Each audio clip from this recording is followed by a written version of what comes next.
दिल्ली की रात थी। समय लगभग रात के 2 बजे का था। दिल्ली की सबसे बड़ी और खतरनाक जेल, तिहाड़ जेल, पूरी तरह शांत थी।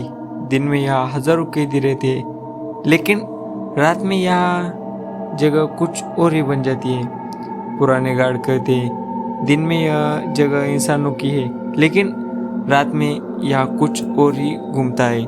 ज़्यादातर लोग इन बातों पर हंसते हैं, लेकिन जो लोग यहाँ सालों से काम कर रहे हैं उन्हें पता है कि कुछ बातें सच भी होती है। एक नई जांच, साल 2019। दिल्ली पुलिस के इंस्पेक्टर विक्रम सिंह को एक अजीब केस मिला। पिछले कुछ महीनों में तिहाड़ जेल के अंदर 4 कैदियों की रहस्यमय मौत हो चुकी थी।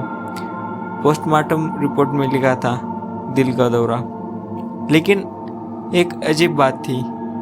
चारों कैदियों के चेहरों पर मरने से पहले भयानक डर साफ दिखाई दे रहा था, जैसे उन्होंने मरने से पहले कुछ ऐसा देखा हो जिससे इंसान की जान ही निकल जाए। इसी वजह से पुलिस ने इंस्पेक्टर विक्रम को जांच के लिए तिहाड़ जेल भेजा। जेल के अंदर जब विक्रम रात को तिहाड़ जेल पहुंचा तो गेट पर खड़ा गार्ड उसे अंदर ले गया। जेल का माहौल अजीब था। चारों तरफ ऊंची दीवारें, लोहे के गेट और हर जगह कैमरे। लेकिन अंदर जाते ही विक्रम को एक चीज महसूस हुई। अंदर जाते ही उसे ठंडक लगने लगी, जैसे हवा अचानक ठंडी हो गई। वही पास में एक गार्ड खड़ा था। उसका नाम था रमेश। विक्रम ने पूछा, तुम यहाँ कितने साल से काम कर रहे हो? रमेश बोला, सर मैं लगभग 15 साल से यहाँ काम कर रहा हूँ। विक्रम ने हल्की मुस्कान के साथ पूछा, तो जरूर बहुत कहानियाँ सुनी होंगी इस जेल की। रमेश कुछ सेकंड चुप रहा, फिर धीरे से बोला, सर कुछ कहानियाँ सुनी नहीं, देखी भी है। विक्रम ने मजाक में कहा, भूत वाली? रमेश ने उसकी आंखों में देखते हुए कहा, सर अगर आप यहाँ कुछ दिन रात में रहोगे तो आपको भी यकीन हो जाएगा। पहली अजीब घटना, रात के लगभग 2:30 बज रहे थे। विक्रम जेल के ब्लॉक नंबर सी के जांच कर रहा था। यही वो जगह थी जहाँ सबसे ज़्यादा मौत हुई थी। कॉरिडोर में हल्की पीली लाइट्स जल रही थी। अचानक एक कैदी जोर से चिल्लाने लगा, नहीं नहीं। गार्ड तुरंत उसकी कोठरी के पास दौड़े। विक्रम भी वहां पहुंच गया। कैदी दीवार की तरफ देख रहा था। उसकी आंखों में भयानक डर था। वह बार बार एक ही बात बोल रहा था, वो आ गया है, वो आ गया है, दीवार से निकल रहा है। सबने दीवार की तरफ देखा, वहाँ कुछ भी नहीं था। गार्ड ने कैदी को शांत कराया, लेकिन उसी रात सुबह होने से पहले वह कैदी मर गया, और मरते समय उसके चेहरे पर वही भयानक डर था। पुरानी कोठरी। अगले दिन विक्रम जेल के पुराने रिकॉर्ड देख रहा था। तभी उसे एक फाइल मिली। उसमें लिखा था, कोठरी नंबर 33 हमेशा बंद रखे। विक्रम को यह देखकर हैरानी हुई। उसने जेलर से पूछा, यह कोठरी बंद क्यों है? जेलर ने कहा, पुरानी कोठरी है, अब इस्तेमाल नहीं होती। लेकिन उसके चेहरे से लग रहा था कि वह कुछ छुपा रहा है। उस रात गार्ड रमेश ने विक्रम को सच्चाई बताई। 1986 की घटना। रमेश ने धीमी आवाज में कहा, सर 1986 में यहाँ एक कैदी आया था। उसका नाम था सुरेश मल्होत्रा। वह एक तांत्रिक था। लोग कहते थे कि वह काली जादू की साधना करता था। उस पर आरोप था कि उसने काले जादू के लिए कई लोगों की हत्या की।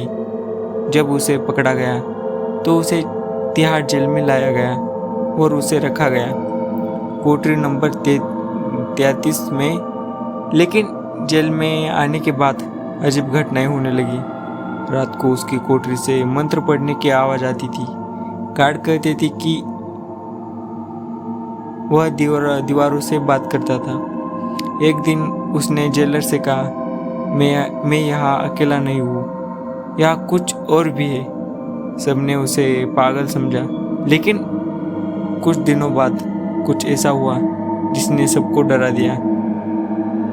एक रात पूरी जेल की बिजली अचानक चली गई, चारों तरफ अंधेरा हो गया और फिर एक भयानक चीख सुनाई दी। गार्ड तुरंत दौड़कर कोठरी नंबर 33 के पास पहुंचे।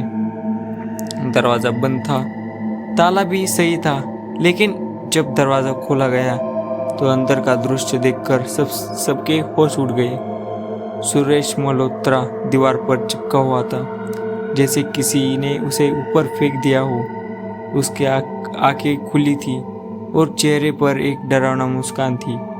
उसकी उंगलियों से खून बह रहा था और उसी खून से दीवार पर अजीब चिन्ह बने हुए थे। उसके बाद से कोठरी नंबर 33 हमेशा के लिए बंद कर दी गई। आज की रात रमेश की कहानी सुनने के बाद विक्रम ने फैसला किया, आज हम उस कोठरी को खोलेंगे। रात के 3 बजे थे। विक्रम और रमेश एक गार्ड कोठरी नंबर 33 के सामने खड़े थे। पुराना जंग लगा ताला धीरे धीरे खोला गया। जैसे ही दरवाज़ा खुला, अंदर से एक ठंडी हवा बाहर आई। टॉर्च की रोशनी अंदर गई। दीवारों पर वही खून के निशान बने हुए थे। अचानक टॉर्च की लाइट झपकने लगी। कॉरिडोर में सन्नाटा छा गया और फिर अंदर से कदमों की आवाज़ आने लगी, जैसे कोई नंगे पैर चल रहा हो। रमेश डर के मारे पीछे हट गया। सर, मैंने कहा था यहाँ कोठरी खाली नहीं है। अचानक दीवार पर बने खून के निशान धीरे धीरे हिलने लगे और उन निशानों से एक आकृति बनने लगी, एक आदमी की आकृति जिसकी आंखें काली। अचानक सन्नाटा छा गया। इंस्पेक्टर विक्रम की टॉर्च बार बार झपक रही थी और दीवार से निकलती वह काली आकृति धीरे धीरे साफ दिखाई देने लगी। रमेश डर के मारे पीछे हट गया। उसकी आवाज़ काँप रही थी, सर दरवाजा बंद कर देते हैं। लेकिन विक्रम वही खड़ा रहा। उसने टॉर्च उस आकृति पर डाली और उसी पल पूरी कोठरी में एक ठंडी हवा घूमने लगी। दीवारों पर बने खून के निशान ऐसे हिलने लगे जैसे कोई उन्हें अंदर से खींच रहा हो। अचानक कोठरी के अंदर से एक धीमी हंसी सुनाई देने लगी। वह हंसी किसी इंसान की नहीं लग रही थी, जैसे कई आवाजें एक साथ हंस रही हो। रमेश लगभग रोने लगा। सर, ये वही है, सुरेश मल्होत्रा। अचानक विक्रम के हाथ की टॉर्च पूरी तरह बंद हो गई। पूरा कॉरिडोर घने अंधेरे में डूब गया। सिर्फ एक चीज सुनाई देने लगी, कदमों की आवाज, जैसे कोई धीरे धीरे उनकी तरफ चल रहा हो। गार्ड ने जल्दी से अपनी टॉर्च जलाई और जो उन्होंने देखा उसने तीनों की सांस रुक गई। कोठरी के अंदर फर्श पर किसी के पैरों के गीले निशान बन रहे थे, लेकिन वहाँ कोई दिखाई नहीं दे रहा था। निशान धीरे धीरे विक्रम की तरफ बढ़ रहे थे। रमेश चिल्लाया, सर पीछे हटिए, लेकिन तब तक देर हो चुकी थी। अचानक विक्रम के कान के पास किसी ने फुसफुसाया, तुम्हें सच जानना है। विक्रम ने तुरंत पीछे मुड़कर देखा, लेकिन वहाँ कोई नहीं था। अचानक कोठरी के दीवार पर खून से लिखे शब्द धीरे धीरे उभरने लगे। वो मुझे मार कर गई। विक्रम हैरान रह गया, कौन? तभी अचानक कोठरी के अंदर एक भयानक चीख गूंजी और उसी पल जेल के सारी लाइट्स एक साथ जल उठी। लेकिन जब उन्होंने दोबारा कोठरी के अंदर देखा तो वह आकृति गायब थी। सब कुछ फिर से सामान्य लग रहा था, लेकिन फर्श पर बने पैरों के निशान अब भी मौजूद थे और वे निशान सीधे जाकर रुक रहे थे। जेलर के ऑफिस के दरवाजे के सामने विक्रम की आंखें सिकुड़ गई। उसने धीमी आवाज में कहा, लगता है इस जेल में भूत से भी बड़ा राज छुपा है। रमेश घबरा कर बोला, सर आप क्या कर रहे हैं? विक्रम ने धीरे से कहा। सुरेश मल्होत्रा की मौत शायद किसी आत्मा ने नहीं, किसी इंसान ने की थी। और उसी पल जेलर के ऑफिस के अंदर से किसी के गिरने की आवाज़ सुनाई देने लगी। तीनों तुरंत दौड़कर अंदर गए। जेलर के ऑफिस के अंदर तीनों जैसे ही घुसे, कमरे की लाइट्स अपने आप बार बार झपकने लगी। टेबल के पास जेलर जमीन पर गिरा हुआ था। उसका चेहरा सफेद पड़ चुका था और उसकी आंखें डर से पूरी तरह खुली हुई थी। विक्रम तुरंत उसके पास गया। क्या हुआ? किसने किया है? जेलर कांपते हुए बोला। वो वापस आ गया है। कमरे में अचानक ठंडी हवा चलने लगी। दरवाजा अपने आप धीरे धीरे बंद हो गया। तीनों घबरा गए। अचानक कमरे की दीवार पर लाल रंग से धीरे धीरे शब्द बनने लगे। सच बोलो। रमेश डर के मारे लगभग चिल्ला पड़ा। सर, यह वही है, सुरेश मल्होत्रा।